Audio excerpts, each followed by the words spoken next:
Hello, this is Glenn Crothers from the Louisville Jazz Society, and today it is my honor to talk to educator and musician and National Endowment for the Arts jazz master Jamey Aebersold. Anyways, last night, I'm here up in Newfoundland, St. John's, Newfoundland at the moment, doing this interview from there. And last night I was in a small club in St. John's, and where a German-born pianist, a guy named Florian Hofner, was playing with his trio. After the show, we chatted for a bit, and your name came up, and he immediately said, the play-alongs. Yeah, I learned from those. So this guy growing up in Germany is where his first taste of actually real jazz education was your play-alongs. Since 1967, you've produced over 130 of these play-alongs, and I think you've sold over 5 million copies. That's a lot of stuff you've got out there. What do you see as the most important legacy of the play-along series? I think just allowing people to play with a good rhythm section at home, because the vast majority of the people that play along with my play-alongs are not professional musicians. They're just average people that like jazz and have continued probably to play an instrument after high school or after college. And they just want to play with, somebody, piano, bass, and drums, guitar, bass, and drums in their living room, or basement, in their garage, or wherever. And they just want to work on their skills. Of course, a lot of those people have, over the years, 50 years or more, come to the summer jazz workshops. And that kind of puts things together where they can actually play with other humans. In addition, play along on your LP or your cassette or CD. So do you have any more play-alongs in the works? No, I haven't done any in about 110. We have 133. Excuse me. And we haven't made any since probably 2008, with the financial disaster. Right. But with 133, there's probably 12 or 1,300 songs that jazz people play. And that's plenty to keep you busy. Right. They're also now available by digital. You can stream this stuff. Right. How important has that been, adjusting to the digital world? It's been fairly easy. It was a little struggle to get started and then let people know that they can download the tracks and so forth. But now we have streaming where you pay $5 a month and you have access to 12 or 1,300 songs. Well, that's great. And we've got an app for it now, so they can lose on their phones and so forth. So there's no reason to not learn how to play this music. It's right there. It's so accessible. Yeah. So you mentioned the summer camps, and they've been equally famous. I've heard stories about many musicians who attended your camps as young people and have since become quite famous. What sort of vision did you have for the camps when you started them? Well, I started out in 1965 just as a peon working with Ken Morris and his summer jazz workshops. I don't think he called them then. They were big band, national stage band camps, and it was all big band. It was an extension of what some high schools and colleges were starting, which was a big band, almost like a dance band. Not a lot of improvisation and so forth, and there wasn't very many arrangements that you could buy. As a matter of fact, I had a band called the Nighthawks, and there was a place over in Louisville, Kresge's maybe, and they sold arrangements for $1.25. It was a pack of music. Had 5 parts for 5 trombones, 4 or 5 trumpets, 5 saxes, piano, bass, drums, and guitar. And we'd play them with our 8-piece group, 2 saxes, a trumpet, maybe a trombone. But the camps were then, the big band camps were an extension of that.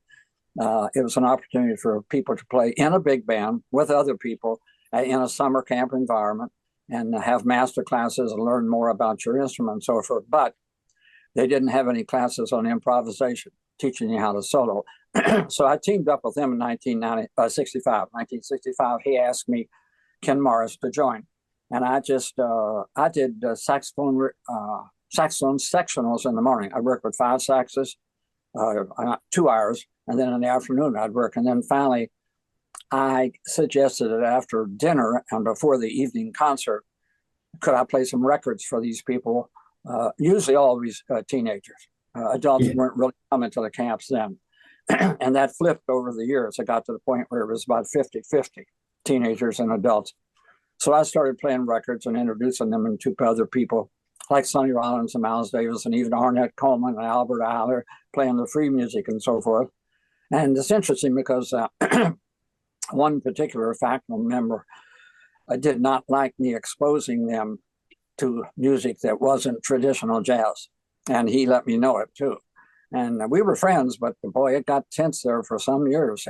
And when I came out with my play-along record in 1967, which used 3 Dorian minor scales, this person and probably others didn't feel this was the way to teach improvisation. You're supposed to start with the blues scale, blah, blah, blah, and don't give them too much information. And of course, my first play-along record started with 3 Dorian minor scales. And I did that because I had found out that if you told a student, if the student had some facility, I was a rank beginner, it might be different, but the person I had as a guinea pig, so to speak, was a very good flute player from Seymour, Indiana. And I was giving her a lesson in a room, and I had a piano.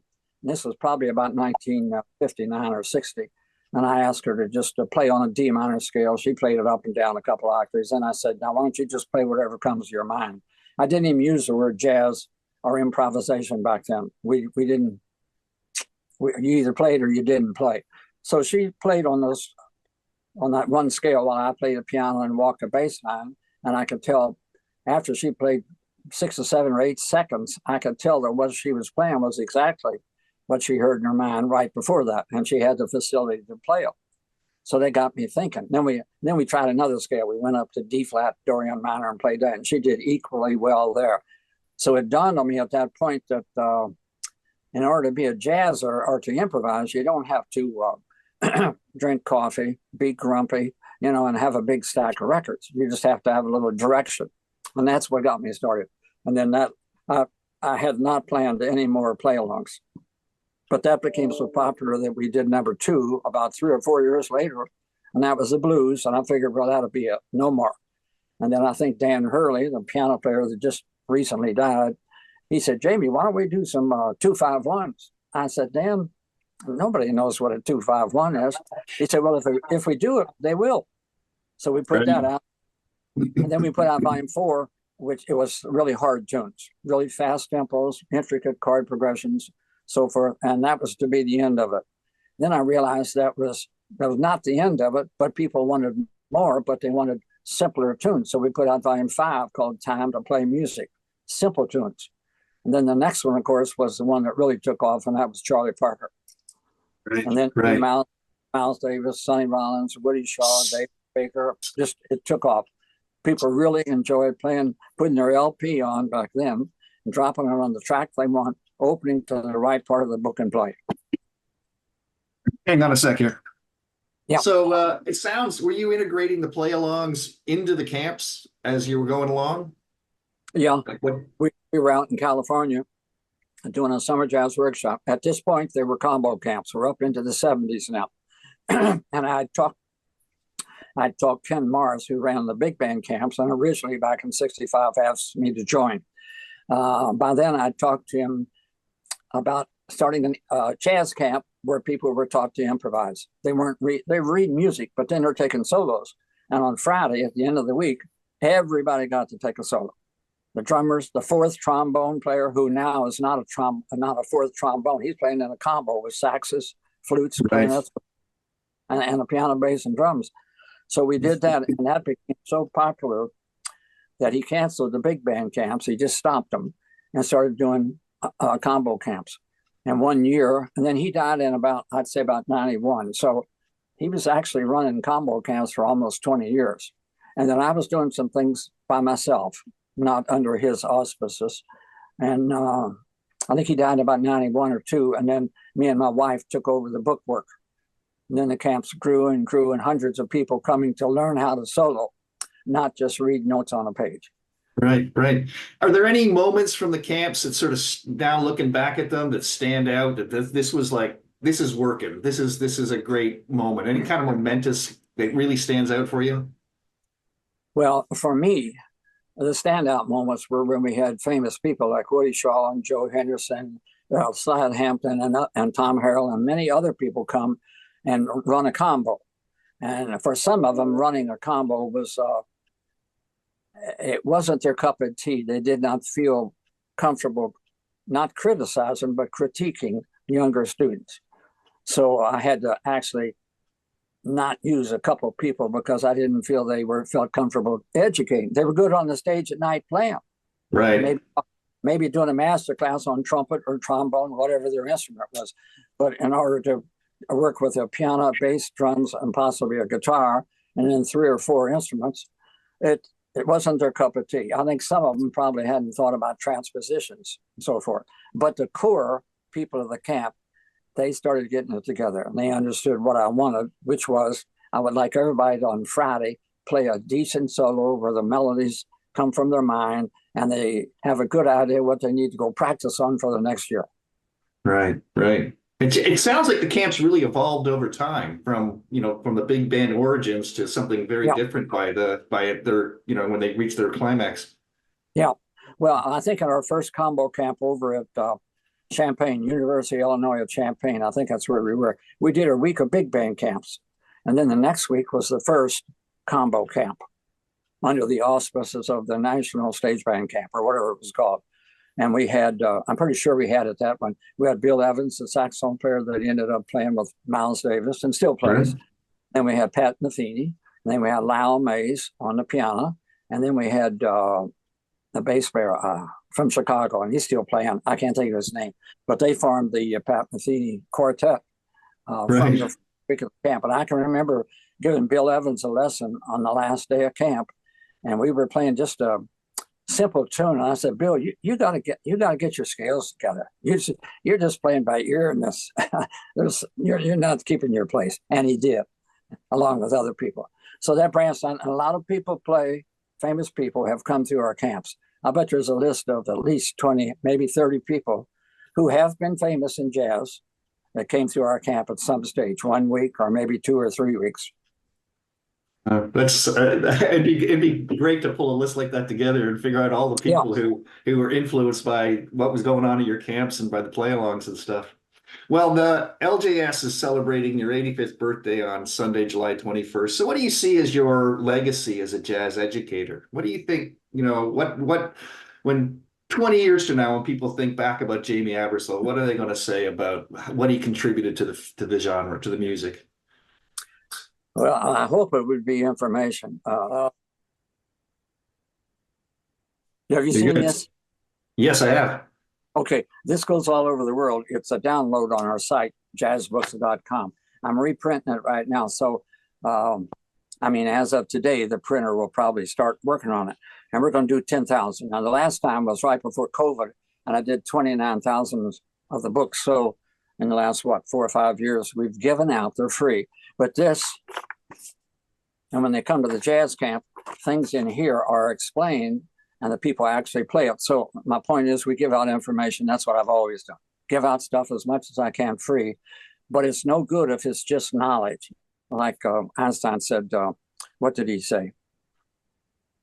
Imagination is more important than knowledge. So there's a ton of stuff. If you memorize everything in here, it's really no good unless you use your imagination and play it on your instrument. So that's, I think, my legacy if I have anything. Get your instrument out and play what you hear in your head. But before you do that, you probably need to learn a couple of scales, to get a little organized and learn the form of tunes and so forth. Right. Let me tell you an interesting story about it. A couple of months ago, a lady, I was up in Jeffersonville. We passed one there and I saw her look back. So she turned around and came back. She said, "Are you Jamey Aebersold?" I said, "Yes, I am." She said, "Well, we were in Europe. We were in Spain. And we were talking to this fella, and he asked us where we're from. And I said, well, we're from the United States. And he says, do you know Jamey Aebersold? There's 322 million people in America. He obviously has had my play-alongs, maybe got the book. I'm very famous for people that are playing music and are dabbling or are serious about playing jazz. My name is I've been doing this since 1967. How long is that? 57 years? Yeah. 57 years I've been promoting playing music. As a matter of fact, I was talking to someone last night. We had dinner together, and he was telling me how at the age of 17, he's a percussionist, that he started playing with the LO. And now he's, over the years, learned how to improvise on the vibraphone and play drums. And he said something about he said this was a long time ago. He said, a lot of the people in orchestras aren't having any fun. And I said, well, the reason I'm not having any fun is they can't play music unless they have a music stand with music on it, probably written by someone else. They're not expressing their inner music at all. It hadn't been touched. And for a lot of them, it's been for 30, 40, 50, 60 years. They are tied to the written page. Right, right. And the whole time I've been doing this, I've been trying to get people to improvise, just on a simple scale, creativity is inside of you. Why keep interpreting what somebody else has written year after? It's just so tiring. And he said, I've never heard anybody say it like that. I said, well, that's what I've been doing all the time since 20 years old, when I was teaching privately, trying to get these little kids learning their skill to improvise on it, to improvise. Right. And I'm still doing it. So that's my legacy, and I haven't stopped yet. I am looking for 21st. Should be that's a damn fine legacy, I gotta say. Getting people to actually express themselves musically, that's pretty cool. You probably don't know this, but way back there when the Jazz Society started, there was a saxophone player from Louisville named Bobby Jones. He played clarinet, played tenor, and he was a go-getter. And I think he died from emphysema. Unfortunately, he smoked himself to death. He even played with Charlie Mingus for a while. He asked me one day, he said, Jamey, can we meet at the Union Building up on Barstown Road with Thomas Merton? And Thomas Merton is interested in jazz. I'd never heard of him at that point. So we met at the Union Building, and that was the beginning of the Louisville Jazz Society. And I can't remember much about it, except I just remember thinking, why is this fella? And I don't think I knew he was a priest at the time. What is he here for? But then I since found out from Dick Sistel that he was a very big jazz fan. He would go to clubs and stuff. So that was the beginning of the Jazz Society, Louisville Jazz Society. And someday I ought to sit down and make a list of the people we had come through. I'll just name a few: Eddie Harris, Freddie Hubbard, Kay Winding, Joe Henderson, Pat Martino, Larry Young on the organ, Coleman Hawkins. I was a big one. Roy Eldridge. Hold on.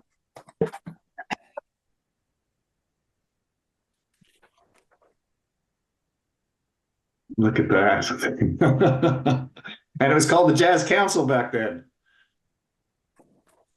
It brought Freddie Hubbard back twice. Yes. That's a pretty impressive thing. And I'm glad I just happened to see those sitting underneath the table there. I mean, and there's others, but I don't have a poster of. But it's fantastic to have this many people come through town. And we were always packed. Ray Brown came. I was trying to think. Stanley Turrentine. I'm just thinking of the venues we were in.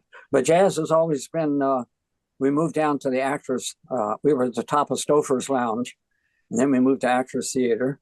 Oh, we've had a lot more people. These are just a few. I need to make a list. But I'm glad Society's still going. I'd love to sit down and talk to you about the early years of the Jazz Council. And hopefully we're living up to the legacy these days and keeping jazz alive here in town. So thanks again, Jamey, for talking to me today. It's a real pleasure. And remember, the Louisville Jazz Society's birthday tribute and all-star jam session to honor Jamey Aebersold's 85th birthday will take place on Sunday, July 21st at 7 p.m. in the Monet Room at the Melwood Center. All proceeds for the event will be used to fund the LJS's Jamey Aebersold Scholarship Award. So come out and hear some great jazz, honor one of the genre's masters, and support a great cause. Thanks again, Jamey, for all you've done, not just for interviewing, but for all you've done for jazz. Thank you, Glenn. I enjoyed it.